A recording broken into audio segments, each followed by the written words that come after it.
AV news కి స్వాగతం. Bulletin ముందుగా హెడ్లైన్స్ చూద్దాం.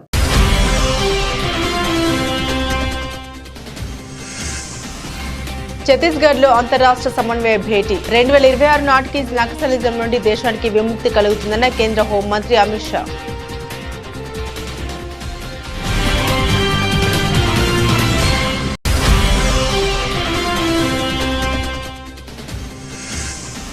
కోకాపేటలో హరే కృష్ణ హెరిటేజ్ టవర్ కు శంకుస్థాపన చేసిన సీఎం రేవంత్ రెడ్డి. గచ్చిబౌలిని స్పోర్ట్స్ విలేజ్ గా తీర్చిదిద్దామని వెల్లడించిన సీఎం.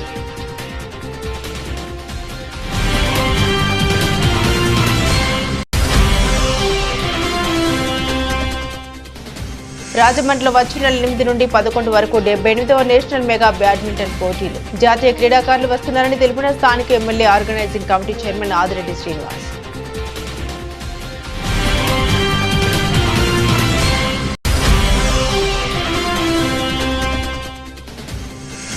చెరువుల ఆక్రమణపై స్థానికులు సమాచారం ఇవ్వాలన్న మంత్రి పొన్నం ప్రభాకర్. చెరువుల సంరక్షణ కోసం స్వచ్ఛంద సంస్థలు ముందుకు రావాలని పిలుపు.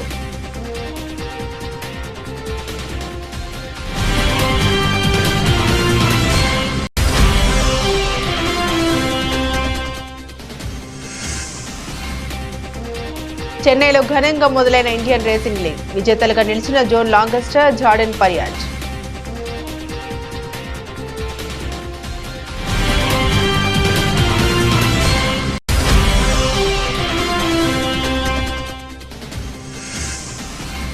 పసిడి ప్రియులకు షాకింగ్ న్యూస్. గత 2 రోజులుగా తగ్గి మళ్లీ పుంజుకున్న బంగారం వెండి ధరలు.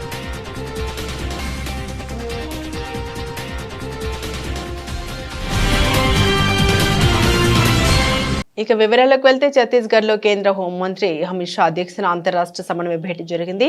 ఈ కీలక సమావేశంలో ఛత్తీస్గఢ్ ముఖ్యమంత్రి, పొరుగు రాష్ట్రాల సీఎస్లు, డీజీపీలు పాల్గొన్నారు. ఈ భేటీలో అమిత్ షా మాట్లాడుతూ నక్సల్ ప్రభావిత రాష్ట్రాల్లో మౌలిక సౌకర్యాల కల్పన ఎదురవుతున్న సవాళ్లపై చర్చించామని వెల్లడించారు. దేశంలో నక్సలిజంపై పోరాటం చివరి దశకు చేరుకుందని తెలిపారు. 2026 నాటికి దేశానికి నక్సలిజం నుండి విముక్తి కల్పిస్తామని పేర్కొన్నారు. షా నక్సలిజాన్ని ఎదుర్కొనేందుకు సరైన వ్యూహంతో ముందుకెళ్తున్నామని తెలిపారు. నక్సలిజం వల్ల గత 10 సంవత్సరాల్లో 6,617 మంది భద్రతా సిబ్బంది, పౌరులు ప్రాణాలు కోల్పోయారని అమిత్ షా వివరించారు. ఇటీవల కాలంలో భద్రతా సిబ్బంది, పౌరుల మరణాలు 70% వరకు తగ్గాయని తెలిపారు. नक्सल प्रभावित क्षेत्रों में रूल ऑफ लॉ एस्टैब्लिश करने के लिए प्रयास करना और दूसरा जो विनाश सर्जित हुआ था, इसके कारण सर्जित हुई विकास की खाई को भरकर विकसित क्षेत्र बनाना.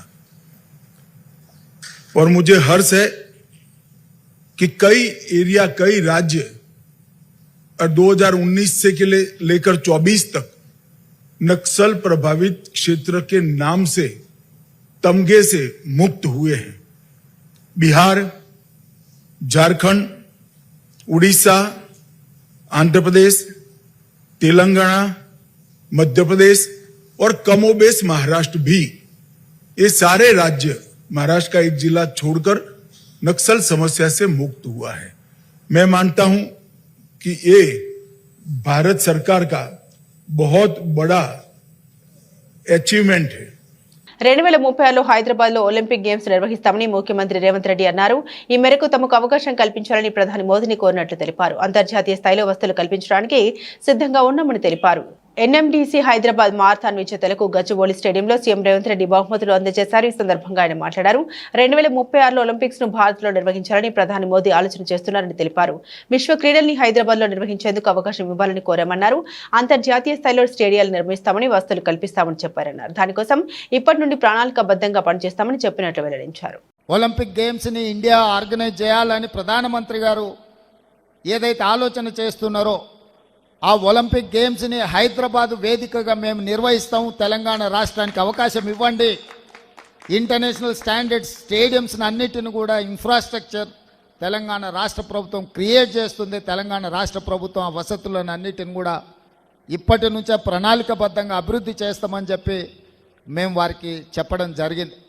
ఈరోజు ఈ ఉన్న స్టేడియంలు అన్నిటిని కూడా పూర్తి స్థాయిలో మన నేషనల్ ఫుట్బాల్ని కూడా ఇక్కడ ఆర్గనైజ్ చేద్దాం అనుకున్నాం. కొంత సమయం సరిపోకపోవడం వల్ల ఫుట్బాల్ ఈవెంట్ని కూడా ఇక్కడ నిర్వహించలేకపోయినాం.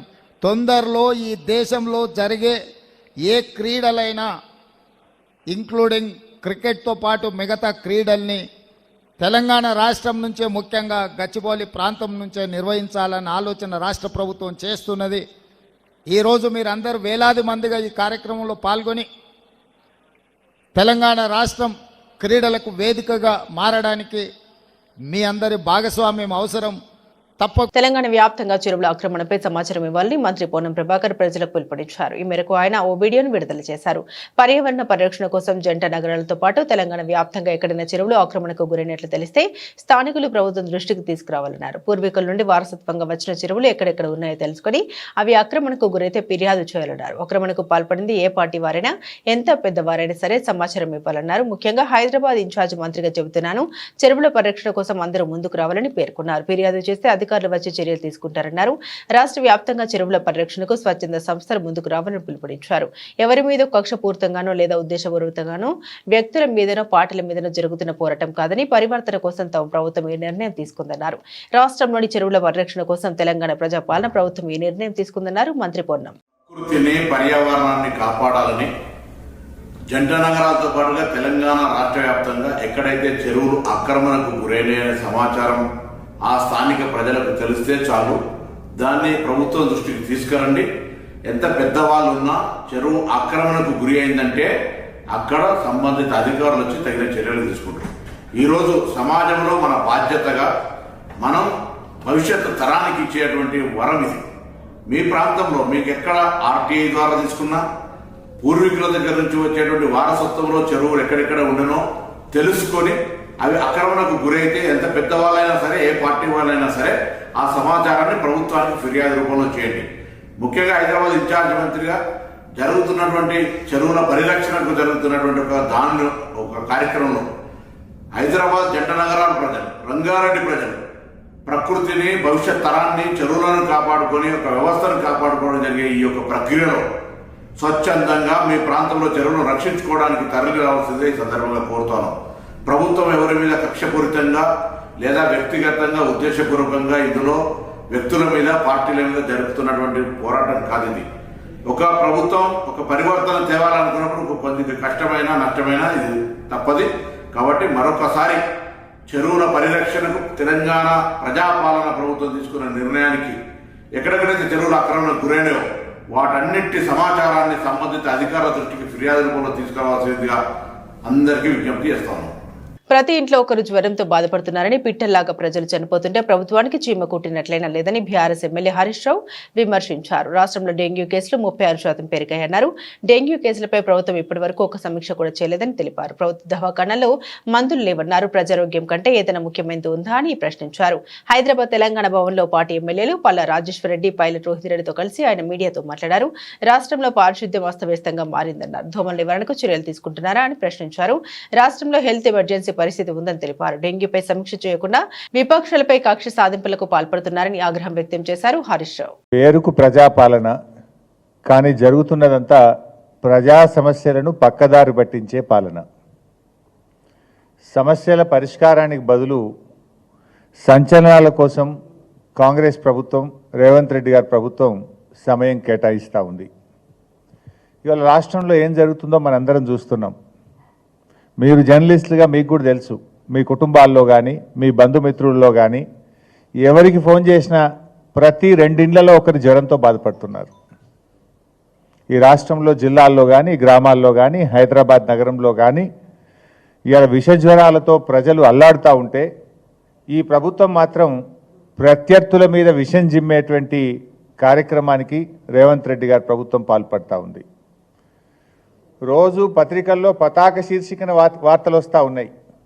డెంగ్యూతో ఒకే రోజు 5 మరణించారని, డెంగ్యూతో ఈరోజు ఒక పత్రికలో చదివారు 3 మరణించారని, 4 ఏళ్ల చిన్నారి చనిపోయాడని, ఒక ఇంజనీరింగ్ విద్యార్థి చనిపోయాడని. అంటే పిట్టల్లాగా ప్రజలు రాలిపోతూ ఉంటే, విషజ్వరాలతో, డెంగ్యూ, మలేరియా, చికెన్ గున్యా వ్యాధులతో గజగజలాడిపోతూ ఉంటే ఈ ప్రభుత్వానికి చీమ గుట్టినట్టు కూడా లేదు. ఒకవైపు లక్షలాది మంది ప్రజలు విషజ్వరాలతో, డెంగ్యూతో బాధపడతా ఉంటే, ఇంకొక వైపు లక్షలాది మంది రైతులు రుణమాఫీ జరగలేదని ధర్నాలు చేస్తూ ఉంటే, ఆందోళన చేస్తూ ఉంటే, వాటి నుంచి డైవర్ట్ చేయడానికి ప్రజల దృష్టి మరల్చడానికి ఒక డైవర్షన్ పాలిటిక్స్కు ఈ ప్రభుత్వం ప్రయత్నం చేస్తూ ఉంది. హైడ్రా పేరిట హై డ్రామా నడుపుతూ ఉన్నారు. కర్ణాటకలో చోటు చేసుకున్న వాల్మీకి కార్పొరేషన్ స్కామ్ వ్యవహారంలో తెలంగాణ కాంగ్రెస్ ను కాపాడుతున్న అదృశ్య శక్తి ఎవరని బీఆర్ఎస్ వర్కింగ్ ప్రెసిడెంట్ కె తారక రామారావు ప్రశ్నించారు. కర్ణాటకలోని కాంగ్రెస్ ప్రభుత్వాన్ని కుదిపేస్తున్న ఈ కుంభకోణం వ్యవహారంలో తెలంగాణకు చెందిన రాజకీయ నాయకులు వ్యాపారవేత్తలకు రహస్య లింక్ ఉందనే వార్తలు వస్తున్నాయని, అయినా ఎందుకు చర్యలు తీసుకోవడం లేదని కేటీఆర్ శనివారం ఎక్స్ వేదికగా ప్రశ్నించారు. కోట్లాది రూపాయల ఈ కుంభకోణం తెలంగాణ నాయకులకు దానితో ఉన్న లింకులకు సంబంధించిన తగిన ఆధారాలు ఉన్నా రాష్ట్రంలో చర్యలు తీసుకోవడంలో ఈడీ ఎందుకు మౌనం దాల్చిందని నిలదీశారు. తెలంగాణలో కాంగ్రెస్ ను కాపాడుతుంది ఎవరు, ఏమైనా సమాధానం ఉందా అని కేటీఆర్ ఈడీని ప్రశ్నించారు. వాల్మీకి శామ్ వ్యవహారంలో తలెత్తుతున్న పలు ప్రశ్నల్ని ఆయన ఎక్స్ ట్విట్టర్ వేదికగా స్పందించారు. వాటికి సమాధానం చెప్పాలని కాంగ్రెస్ నేతలను డిమాండ్ చేశారు. కర్ణాటకలో జరిగిన వాల్మీకి స్కామ్ కర్ణాటక కాంగ్రెస్ కే కాదు, తెలంగాణ కాంగ్రెస్ కూడా ముచ్చెమటలు పట్టిస్తోంది. కింద మీద పడి ఇక్కడ కాంగ్రెస్ వాళ్ళు, రేవంత్ రెడ్డి గారు మీడియాను మేనేజ్ చేస్తూ విషయాలు బయటికి రాకుండా ఆపుతా ఉన్నారు. కానీ ఆ మబ్బులు కూడా తప్పకుండా 4-5 రోజుల్లో విడిపోతాయని నేను అనుకుంటాను. గవర్నమెంట్ డబ్బులు గవర్నమెంట్ అకౌంట్ల నుంచి అక్రమంగా ఏ కారణం లేకుండా సరిగ్గా పార్లమెంట్ ఎలక్షన్ కు ముందు 180 కోట్ల రూపాయలు దారిమల్లినాయి. కర్ణాటక ముఖ్యమంత్రి స్వయంగా సిద్ధరామయ్య గారు అసెంబ్లీలో ఈ వాల్మీకి స్కామ్ లో భారీ ఎత్తున డబ్బులు దారిమల్లినాయని ఆయన ఒప్పుకున్నారు. అందులో హైదరాబాద్ లోని 9 బ్యాంక్ అకౌంట్లకి 45 కోట్ల రూపాయలు ట్రాన్స్ఫర్ చేశారు. దీని మీద ఎంక్వైరీ మొదలు కాగానే ఏమైందో ఏమో తెలియదు కానీ వాల్మీకి కార్పొరేషన్ అకౌంట్ సూపరింటెండెంట్ ఆఖరికి ఆత్మహత్య చేసుకున్నాడు. ఇవాళ ఆయన కుటుంబం రోడ్డున పడే పరిస్థితి. బ్యాంక్ అధికారులతో సహా 11 మందిని ఈడీ అరెస్ట్ చేసింది. కర్ణాటక నుండి మన తెలంగాణకు అక్రమంగా ఈ డబ్బు ఏ అకౌంట్లలోకి వచ్చింది, ఆ అకౌంట్లు ఎవరివి, ఈ తీగ లాగితే తెలంగాణ కాంగ్రెస్ దొంగ మొత్తం కదులుతా ఉన్నది. మొన్న పార్లమెంట్ ఎన్నికల్లో తెలంగాణ కాంగ్రెస్ పార్టీ తన ఖర్చులకు ఈ డబ్బులే వాడినట్టుగా అనిపిస్తా ఉంది. 4.5 కోట్ల రూపాయలు నేరుగా V6 బిజినెస్ అనే కంపెనీకి ట్రాన్స్ఫర్ అయినట్టుగా ఆధారాలు ఉన్నాయి. ఈ V6 బిజినెస్ కంపెనీ ఓనర్ ఎవరు, SIT, CID, ED ఈ దాడులన్నీ జరిగిన తర్వాత కూడా మన తెలుగు మీడియాలో ఈ వార్తలు రాకుండా అడ్డుకుంటున్నది ఎవరు? పార్లమెంట్ ఎన్నికల సమయంలో కొన్ని బంగారం షాపులు, బార్ల నుండి భారీ మొత్తంలో డబ్బులు తీసుకున్నట్టుగా తెలుస్తా ఉంది. వారికి కాంగ్రెస్ పార్టీకి ఉన్న అనుబంధం ఏంది? ఇవన్నీ కూడా బయటికి రావాలి. కర్ణాటక ముఖ్యమంత్రి సిద్ధరామయ్యను గనక పొరపాటున తొలగిస్తే పక్కన ఉన్న తెలంగాణ సర్కారు కూడా కూలుతుంది అని ఈ మధ్యనే కర్ణాటక మంత్రి సతీష్ జరికోలి అంటున్నారు. సెప్టెంబర్ 8వ తేదీ నుండి 11వ తేదీ వరకు 4 రోజుల పాటు రాజమండ్రిలో 78వ నేషనల్ మెగా బ్యాడ్మింటన్ 2024 ఈవెంట్ జరుగుతుందని Rajamahendravaram city MLA organizing committee chairman Adireddy Srinivas వెల్లడించారు. ఈ ఈవెంట్ కి జాతీయ క్రీడాకారులు 150 మంది వరకు వస్తున్నారని, వీరందరికీ అన్ని రకాల సౌకర్యాలు కమిటీ ఏర్పాటు చేస్తుందని తెలిపారు. స్థానిక నారాయణపురం RMC ఇండోర్ షటిల్ కోర్టులో బ్యాడ్మింటన్ అసోసియేషన్ ఆధ్వర్యాన్ని ఏర్పాటు చేసిన మీడియా సమావేశంలో ఆయన మాట్లాడారు. అందరినీ ఇందులో భాగస్వామ్యం చేసి ఎక్కడ లోటు చేయకుండా చేయాలని చూస్తున్నామన్నారు. టోర్నమెంట్ ప్రారంభోత్సవానికి కేంద్ర మంత్రి కింజరాపు రామ్మోహన్ నాయుడు, మంత్రులు ఎం రాంప్రసాద్, కందుల దుర్గేష్, ఎంపీ దగ్గుబాటి పురంధేశ్వరి తదితరులను ఆహ్వానిస్తున్నట్లు తెలిపారు. September 8th, 9th, 10th, 11th ఈ 4 తేదీల్లో ఈస్ట్ గోదావరి బ్యాడ్మింటన్ అసోసియేషన్ ఆధ్వర్యంలో 78వ south zone inter state tournament జరుగుతూ ఉంది. 78వ south zone inter state tournament జరుగుతూ ఉంది. దాన్ని హోస్ట్ చేసే అవకాశం రాజమహేంద్రవరానికి ఇచ్చినందుకు ఆంధ్రప్రదేశ్ బ్యాడ్మింటన్ అసోసియేషన్ వారికి ధన్యవాదాలు తెలియజేస్తూ, సుమారు 2 దశాబ్దాల తర్వాత ఈ యొక్క టోర్నమెంట్ హోస్ట్ చేసే అవకాశం రాజమహేంద్రవరానికి రావడం చాలా ఆనందంగా ఉంది. అలాగే ఆంధ్రప్రదేశ్, తెలంగాణ, కేరళ, కర్ణాటక, తమిళనాడు, పాండిచ్చేరి, అండమాన్ అండ్ నికోబార్ ఐలాండ్స్ ఇక్కడి నుంచి సుమారు 150 నుంచి 200 మంది జాతీయ క్రీడాకారులు ఈ మెగా బ్యాడ్మింటన్ 2024 ఈవెంట్కి వస్తూ ఉన్నారు. ఇది మా తాలూకు ఆలోచన, మా తాలూకు కోరిక. ఇక్కడ ఎంతో మంది క్రీడాకారులు ఉన్నారు, ఎంతో మంది నైపుణ్యం కలిగిన వారు ఉన్నారు. కానీ వాళ్ళ ఒక క్రీడని ప్రదర్శించడానికి సరైన వేదిక దొరకట్లేదు. ఆ వేదికని ప్రొవైడ్ చేయవలసిన బాధ్యత, కనీస బాధ్యత ప్రభుత్వాల పైన ఉంది. ఆ బాధ్యతను మనం నిర్వర్తిద్దాం, క్రీడాకారులకి ప్రోత్సాహం అందిద్దామని కూడా వారందరికీ తెలియచేసాం. తప్పకుండా రాబోయే రోజుల క్రీడాకారులకు అంతా కూడా మంచి రోజులు వస్తాయని కూడా వారందరికీ కూడా తెలియచేస్తూ, మీడియా వారిని కూడా ఆ 4 రోజులు కూడా దగ్గరుండి మన రాజమండ్రికి వచ్చిన గౌరవాన్ని మరింత పెరిగే విధంగా ఈ జిల్లానో లేకపోతే ఈ రాష్ట్రమే కాదు వివిధ రాష్ట్రాలందరికీ కూడా ఈ అంశాలు రాజమహేంద్రవరంలో ఎంత గొప్పగా ఘనంగా ఈ యొక్క టోర్నమెంట్ నిర్వహిస్తున్నారనేది తెలిసే విధంలో మీరు కూడా భాగ్యస్వాములు అవ్వాలని మీడియా వారికి కూడా విజ్ఞప్తి చేస్తూ అందరికీ ధన్యవాదాలు. తన మెడికల్ కాలేజీను ముఖ్యమంత్రి రేవంత్ రెడ్డి కూల్చే కుట్ర చేస్తున్నారని జనగామ బీఆర్ఎస్ ఎమ్మెల్యే పల్లా రాజేశ్వర రెడ్డి ఆరోపించారు. 25 ఏళ్ల క్రితం తాము విద్యా సంస్థలు స్థాపించామని గుర్తు చేశారు. గత 8 నెలలుగా వ్యక్తిగతంగా తన మీద తన కుటుంబం మీద దాడి జరుగుతుందని విమర్శలు చేశారు. గతంలో ఎప్పుడూ ఇలాంటి దాడి తన మీద జరగలేదని పల్లా రాజేశ్వర రెడ్డి తెలిపారు. నీటిపారుదల శాఖ తమకు ఎన్ఓసీ ఇచ్చిందని, అదే శాఖ తన మీద ఇప్పుడు కేసు పెట్టిందని మండిపడ్డారు. తన భూమిలో మాత్రమే నిర్మాణాలు చేశామని స్పష్టం చేశారు. చెరువు భూమి ఇంచు కూడా ఆక్రమించలేదని తేల్చి చెప్పారు. సర్వే చేసి కబ్జా చేసినట్లు నిరూపిస్తే కూల్చడానికి సిద్ధంగా ఉన్నామని సవాల్ విసిరారు. ఎక్కడ తప్పు జరిగిందో చెప్పి అధికారులు నోటీసులు ఇవ్వాలని పల్లా రాజేశ్వర రెడ్డి స్పష్టం చేశారు. రోజు పొద్దున్నే ఒక రెవెన్యూ కానీ, లేకపోతే ఇరిగేషన్ కానీ, లేకపోతే విజిలెన్స్ కానీ, లేకపోతే ఎన్ఫోర్స్మెంట్ వాళ్ళు కానీ, ఇంటెలిజెన్స్ వాళ్ళు కానీ, పోలీస్ వాళ్ళు కానీ ఏదో దాంతో వస్తారు బెదిరించడం. అది వేరే వాళ్ళు ఎవరో కంప్లైంట్ ఇచ్చిందని చెప్పేసి కంప్లైంట్ ఇస్తే ఇవ్వండి అంటే లేదు ఓరల్గా ఉందంటారు. మేము కంప్లైంట్ ఇట్లా ఇబ్బంది పెడుతుందని చెప్పేసి మేము కంప్లైంట్ ఇస్తే పోలీస్ స్టేషన్లో తీసుకోరు. ఇతరులు కంప్లైంట్ చేస్తున్నారని చెప్పేసి మా దగ్గరికి మాత్రం వచ్చి ఇబ్బంది పెడుతుంటారు. కాబట్టి 9 నెలల్లో నా మీద కానీ నా విద్యా సంస్థల మీద కానీ జరిగిన దాడి 25 సంవత్సరాలు ఎప్పుడు జరగలే. ఇది సరైనది కాదని చెప్పి నేను భావిస్తున్నా. ఇవాళ విద్యా సంస్థలున్నాయి, బాగుంటే విద్యార్థులకు సేవ అందుతే మంచి క్వాలిటీ ఎడ్యుకేషన్ ఉంటే వస్తారు తప్ప ఇవాళ బీఆర్ఎస్ పార్టీ అనో పల్లా రాజేశ్వర రెడ్డి ఎవరు చేరరు. ఇవాళ రాష్ట్రంలో NIRFలో 5వ ర్యాంకులో వచ్చిందంటే అక్కడున్న క్వాలిటీ ఎడ్యుకేషన్ ఇస్తున్నాం కాబట్టి వచ్చింది తప్ప మరొకటి కాదు. ఇవాళ మెడికల్ కాలేజీ కూల్స్తామని చెప్పేసి ఏదైతే వాళ్ళు ప్రయత్నం చేస్తున్నారో దానికి సంబంధించిన నీటిపారుదల శాఖ, రెవెన్యూ శాఖ, కలెక్టర్ గారు, HMDA గారు అందరూ పర్మిషన్లు ఇచ్చిన తర్వాతనే ఆ యొక్క భవన నిర్మాణాలు చేపట్టినాం. అది కంప్లీట్ అయింది. ఇవాళ నీటిపారుదల శాఖ వాళ్ళే మాకు ఇచ్చారు. ఆ నీటిపారుదల శాఖ వాళ్ళు వచ్చి నిన్న కేసు పెట్టారు. ఆ కేసులో వాళ్ళు ఎక్కడ కూడా ఏం చెప్పలే. కేసులో ఏం పెట్టారు, ఇంత ఎక్స్టెంట్ నేను జరిగినాను కానీ, లేకపోతే ప్రభుత్వ భూమి లేకపోతే చెరువు భూమిలో నేను వచ్చిందని కూడా అక్కడెక్కడ మెన్షన్ చేయలే. అనురాగ్ ఇన్స్టిట్యూషన్స్ బఫర్ జోన్లోకి వచ్చినాయని చెప్పి చెప్తున్నారు. వస్తే ఎంత వచ్చినాం, ఒక స్కెచ్ మ్యాప్ ఇవ్వండి, లేకపోతే ఎన్ని అడుగులు జరిగినావో చెప్పండి. 2017లో నేను తీసుకున్న తర్వాత ఇవన్నీ కట్టడాలు మొదలుపెట్టినాం కదా, ఈ 8 సంవత్సరాలు మరి ఏం చేశారు? కాబట్టి వారు చెప్పిన విధంగానే ఎక్కడైతే హద్దులు నిర్ణయించిందో ఇవాళ నా భూమిలో మాత్రమే నేను కట్టుకున్నాను. సత్యసాయి జిల్లా మడకశిర ఎమ్మెల్యే ఎంఎస్ రాజు చౌటుపల్లి గ్రామ ప్రజల మహిళల సమస్యలు అడిగి తెలుసుకున్నారు. అనంతపురం నుండి ఎమ్మెల్యే రాజు మడకశిరకు వెళ్తూ అదే దారి వైపు మార్గం మధ్యలో చౌటుపల్లి గ్రామం మహిళల వద్ద ఎమ్మెల్యే తన కాన్వాయ్ ఆపి మహిళల సమస్యల్ని అడిగి తెలుసుకున్నారు. ఎమ్మెల్యే రాజు మాట్లాడుతూ రేపు ఉదయాన్నే అధికారులు కలిసి వస్తామని, నీటి సమస్య, వీధి లైట్ల సమస్యలు పరిష్కరిస్తామని మడకశిర ఎమ్మెల్యే రాజు హామీనిచ్చారు.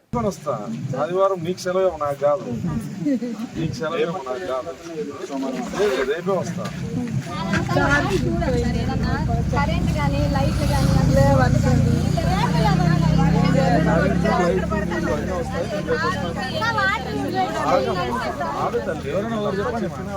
హైడ్రా పేరుతో తెలంగాణలో హైడ్రామా నడుస్తోందని మాజీ మంత్రి బీహార్ సిద్దిపేట ఎమ్మెల్యే తన్నీరు హరీష్ రావు తీవ్ర విమర్శలు గుప్పించారు. రాష్ట్రంలో పాలన పక్కదారి పట్టించే పాలన నడుస్తోందని ఆరోపణ చేశారు. విష జ్వరాలతో ప్రజలు అల్లాడుతున్నారని హరీష్ రావు ఆందోళన వ్యక్తం చేశారు. ప్రభుత్వం డైవర్షన్ పాలిటిక్స్ చేస్తోందని తీవ్ర ఆగ్రహం వ్యక్తం చేశారు. ఈ రోజు తెలంగాణ భవన్లో హరీష్ రావు మీడియాతో మాట్లాడుతూ ప్రభుత్వం ప్రతిపక్షాలను టార్గెట్ చేస్తోందని ధ్వజమెత్తారు. బీఆర్ఎస్ జనకం ఎమ్మెల్యే పల్లా రాజేశ్వర రెడ్డిని సీఎం రేవంత్ రెడ్డి టార్గెట్ చేశారని ఆరోపించారు. ఆయన ఆర్థికంగా, రాజకీయంగా ఇబ్బంది పెట్టాలని రేవంత్ చూస్తున్నారని హరీష్ రావు ఫైర్ అయ్యారు.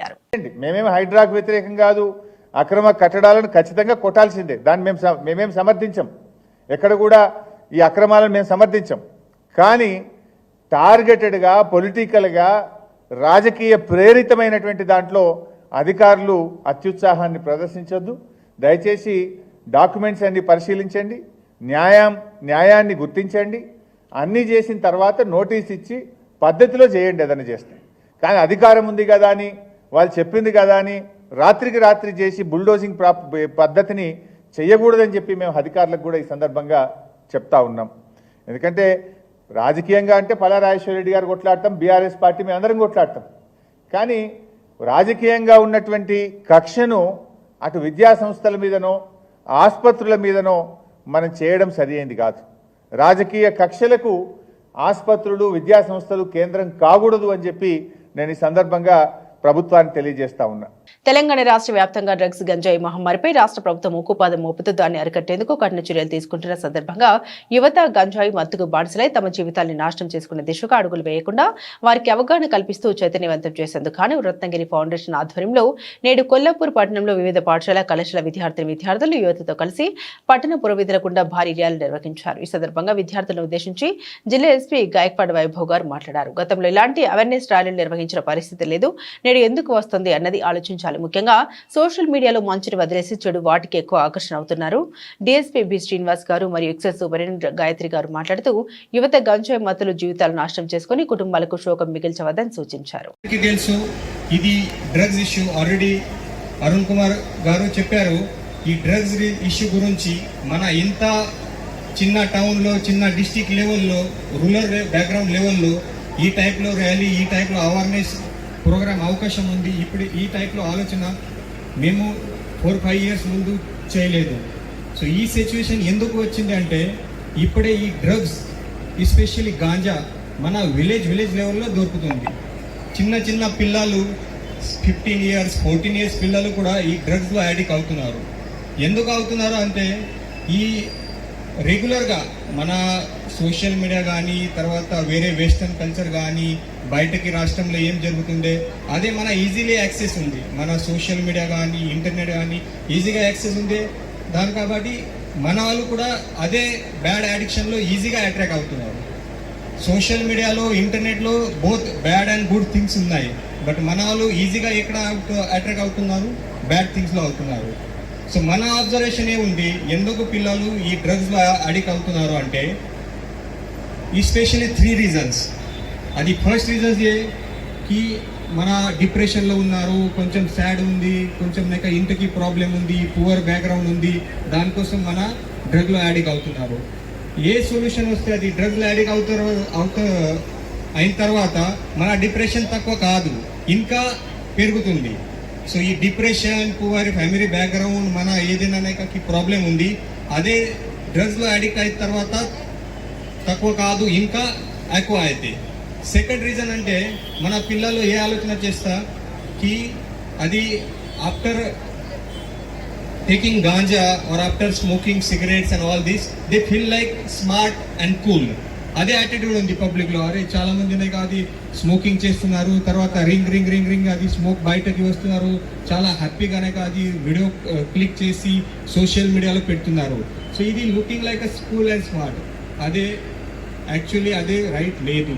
చిత్తూరు నగరంలోని టీటీడీ కళ్యాణ మండపంలో ఎంవీ కేశవరెడ్డి స్మారక ఫౌండేషన్, భారతీయ తెలుగు రచయితల సంఘం ఆధ్వర్యంలో తెలుగు వైభవం జాతీయ స్థాయి శతావేదిక కవికా సమ్మేళన కార్యక్రమాన్ని నిర్వహించారు. ముఖ్య అతిథిగా పాల్గొని ఎమ్మెల్యే గురుజాల జగన్మోహన్ మాట్లాడుతూ తెలుగు భాష అభివృద్ధికి స్వర్గీయ నందమూరి తారక రామారావు ఎంతగానో కృషి చేశారన్నారు.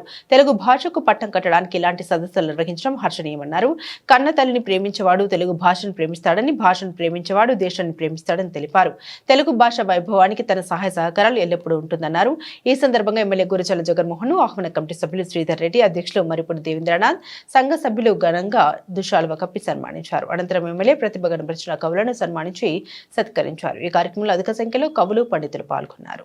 ఆహ్వానించి ముఖ్య అతిథిగా పిలిచినందుకు ఈ కమిటీ వారికి ప్రత్యేకంగా మా శ్రీధర్ అన్నకి నా కృతజ్ఞతలు తెలియజేసుకుంటూ, ఎవరైతే తెలుగు భాష పట్ల అభిమానం కానీ ఆప్యాయత చూపుతారో ఎక్కడున్నా కూడా ప్రపంచంలో వారి అందరి దీవెనలు కూడా ఉంటాయి. వారికి కన్న తల్లిని ప్రేమించే మనసు ఉన్నవాడు భాషను ప్రేమిస్తాడు, భాషని ప్రేమించేవాడే ఈ ఒక్క దేశాన్ని కూడా ప్రేమిస్తాడని భావిస్తూ నేను ఇంకా అనేక కార్యక్రమాల్లో పాల్గొనాలి. కానీ ఈరోజు శ్రీనివాస్ వచ్చింది. ఖచ్చితంగా ఇటువంటి కార్యక్రమాల్ని మీరు ఇంకా ముందు మంచి కార్యక్రమాలు చేపట్టాలి. మా వంతు కూడా అనేక రకాలుగా సహకారం అందిస్తాము. ఇటువంటి కార్యక్రమాలకి కొందరిని ఇంకా మీరు భాగస్వాములు చేస్తే బాగుంటుంది. ఎందుకంటే టీచర్స్, లెక్చరర్స్, తెలుగు పండితులు, తెలుగు పైన ప్రేమ ఉన్న ప్రతి ఒక్కరికి ఇంకా ముందుగా ఇంటిమేషన్ చేసి వారందరినీ కూడా మీరు గౌరవించాల్సిందిగా కోరుకుంటూ ఇంకొకసారి ఇటువంటి సభలో సమయం కేటాయించి మీ అందరితో ఉంటానని భావిస్తూ సెలవు తీసుకుంటున్నాను. Thank you. అనుకున్న దానికంటే ముందే వరద రావడంతో నాగార్జున సాగర్ ప్రాజెక్టు పూర్తిగా నిండిపోయింది. ఎగువ నుండి భారీగా వరద నీరు వచ్చి చేరడంతో నిండుకుండం తలపిస్తోంది. పూర్తి స్థాయి నీటి మట్టం ఉండడంతో అధికారులు 2 గేట్లు ఎత్తి కిందికి వదులుతున్నారు. అయితే అలల తాకిడికి ప్రాజెక్టు క్రస్ట్ గేట్లపై నుండి కృష్ణమ్మ కిందికి దూకుతుంది. దీంతో అన్ని గేట్లను ఎత్తారా అనేట్లుగా నీరు కిందికి వస్తుంది. కాగా సాగర్ ప్రస్తుత పూర్తి స్థాయి నీటి మట్టం 590 అడుగులు. ప్రాజెక్టులోకి 64,699 క్యూసెక్ల ఇన్ఫ్లో వస్తుండగా అంతే మొత్తంలో దిగువకు వెళ్తుంది. జలాశయంలో గరిష్ట నీటి నిల్వ అంటే 312.50 టీఎంసీలు ఉన్నాయి. 2 గేట్ల ద్వారా 16,200 క్యూసెక్ల నీటిని వదులుతున్నారు. ఇక విద్యుత్ ఉత్పత్తి కుడి ఎడమ కాల్వలకు నీటిని విడుదల చేస్తున్నారు. ఏపీ ఉప ముఖ్యమంత్రి పవన్ ఇలాకాలో స్వర్ణ గ్రామసభ రసభ సాగింది. కాకినాడ జిల్లా గొల్లప్రోలు మండలం వన్నెపూడి గ్రామసభలో 2 వర్గాల మధ్య ఘర్షణ నెలకొంది. గ్రామసభలో సమస్యలపై అభిప్రాయాలు తెలపాలని గ్రామ సర్పంచ్ నాగబాబు కోరారు. సెక్రటరీకి సమస్యలు తెలుపుతుండగా 2 వర్గాల మధ్య వాగ్వివాదం చోటు చేసుకుంది. ఒకరిపై ఒకరు కుర్చీలు విసురుకున్న వైనం. సర్పంచ్ వర్గంపై ఎదురు తిరిగిన మరొక వర్గం టెంట్ కర్రను ఊడబీకి గంధ రామకృష్ణ అనే వ్యక్తిపై మరో వ్యక్తి దాడి చేశారు. గాయపడ్డ వారిని పిఠాపురం ప్రభుత్వ ఆసుపత్రికి తరలించి చికిత్స అందిస్తున్నారు. దాడికి దిగిన వ్యక్తులు జనసేన పార్టీకి చెందిన కార్యకర్తలుగా ఎంపీ తంగెల శ్రీనివాస్ వర్గానికి చెందిన వారిని గాయపడిన వ్యక్తి రామకృష్ణ తెలిపారు. అయితే పాత గొడవలు దృష్టిలో పెట్టుకుని 2 వర్గాల మధ్య గ్రామ సభలో గొడవ జరిగినట్లుగా స్థానికులు చెబుతున్నారు.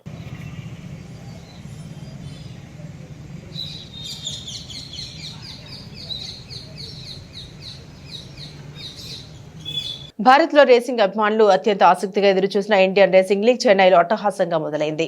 ఇండియన్ రేసింగ్ ఫెస్టివల్లో భాగంగా శనివారం జరిగిన IRL ఫార్ములా 4 ఇండియన్ ఛాంపియన్షిప్ ఆరంభ రేసులో చెన్నై టర్బో రైడర్స్ కు ప్రాతినిధ్యం వహిస్తున్న Jon Lancaster, Bengaluru speedster driver Jordan పర్యాట్ విజేతలుగా నిలిచారు.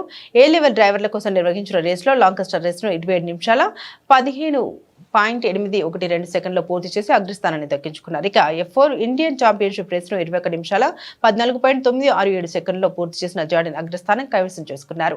బెంగళూరు యువ డ్రైవర్ ఈ లీగ్ లో స్టాచి రాయల్ బెంగాల్ టైగర్స్ కు ప్రాతినిధ్యం వహిస్తున్న Rohan Alva IRL F4 India championship లోను 3 స్థానంలో నిలిచాడు. కాగా ఈ లీగ్ లో భారీ ఆశలతో బరిలోకి దిగిన హైదరాబాద్ బ్లాక్ బర్డ్స్ 2 రేసుల్లోనూ నిరాశపరిచింది. పసిడి ప్రియులకు మళ్లీ షాకింగ్ న్యూస్. గత 2 రోజులుగా తగ్గిన బంగారం, వెండి ధరలు ఈ రోజు మాత్రం పుంజుకున్నాయి. ఈ నేపథ్యంలో దేశ రాజధాని ఢిల్లీలో ఉదయం 6:30 నాటికి 24 క్యారెట్ల బంగారం రేటు 10 గ్రాములకు గాను 400 పెరిగి 73,190కు చేరుకుంది. 22 క్యారెట్ల బంగారం ధర 10 గ్రాములకు 67,100కు చేరుకుంది. ఇదే సమయంలో హైదరాబాద్, విజయవాడలో 24 క్యారెట్ల బంగారం ధర 10 గ్రాములకు 73,040కు చేరుకోగా 22 క్యారెట్ల బంగారం ధర 10 గ్రాములకు గాను 66,950 రూపాయలకు చేరుకుంది. మరోవైపు వెండి ధర కూడా కిలోకు 1,400 పెరిగింది. దీంతో ఢిల్లీలో కిలో వెండి ధర 88,000కు చేరుకుంది. బులెటిన్ ముగించే ముందు హెడ్లైన్స్ మరోసారి.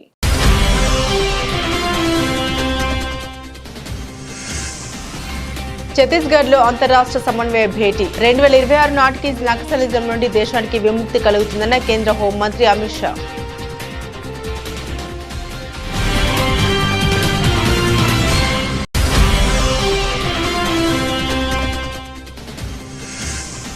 కోకాపేటలో హరే కృష్ణ హెరిటేజ్ టవర్ కు శంకుస్థాపన చేసిన సీఎం రేవంత్ రెడ్డి.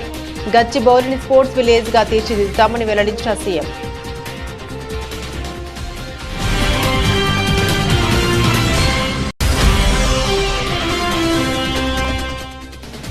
రాజమండ్రిలో వచ్చే నెల 8 నుండి 11 వరకు 78వ నేషనల్ మెగా బ్యాడ్మింటన్ పోటీలు. జాతీయ క్రీడాకారులు వస్తున్నారని తెలిపిన స్థానిక MLA organizing committee chairman Adireddy Srinivas.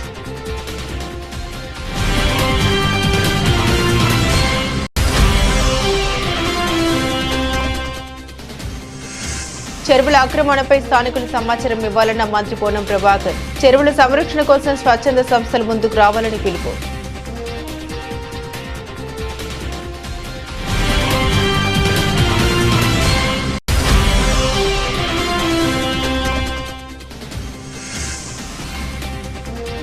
చెన్నైలో ఘనంగా మొదలైన ఇండియన్ రేసింగ్ లీగ్. విజేతలుగా నిలిచిన జోన్ లాంగస్టర్, జార్డన్ పర్యాట్.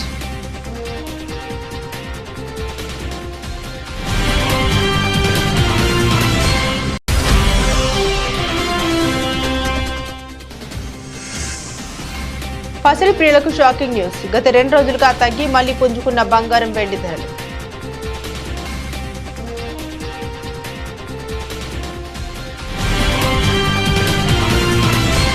ఇవి బులెటిన్లోని విశేషాలు. తిరిగి మరో బులెటిన్తో మళ్ళీ కలుసుకుందాం. అంతవరకు సెలవు.